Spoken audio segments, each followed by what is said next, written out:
چې د اخلاص سره وي رب العالمین معافي غواړم، بیا به نه کوم، بس زه معافي غواړم الله، بیا به نه کوم الله زه معافي غواړم. چې اخلاص سره دی اووې او ځان به لږ کم کې چې خدای دا ګناه زما ده، غلطي زما ده، الله ته ډېر لوی ذات دی، خدای ته ما هر وخت رانیولی شي، الله بخې که نه بخې ستا در مې نیولی دی، بخې که نه بخې ستا در مې نیولی دی. بس پی د زهرو نه پاک شو، هغه نیکي او منځونه دي د ګناه د زهرو نه څه شو؟ پاک شو. الله سوی توبو الی الله توبة نصوحا، اخلاص سره توبه وباسه، صفا پاکه توبه وباسه، داسې نه چې توبه ده بدو چې څوک نه بیا عمله په بدو. اخلاص سره توبه وباسه، زبردست توبه وباسه چې الله آینده به نه کوم. دې ته توبة نصوحا وایي. نو رب العالمین څه فرمایي؟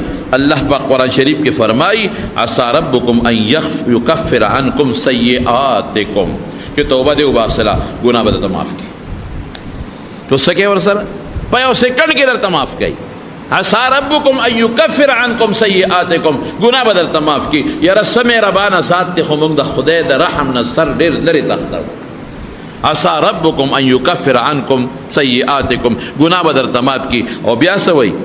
بیا وی ویدخلکم جنات تجری من تحتها الانهار، گناه مې هم درته معاف کړه او جنتونه به درکم چې پکې لاندې نهرونه بهیږي، دا به هم درله درکړم. ګناه معاف کوم، جنتونه هم درله درکوم. نو چې زه نه کوم څوک سبا وکړم.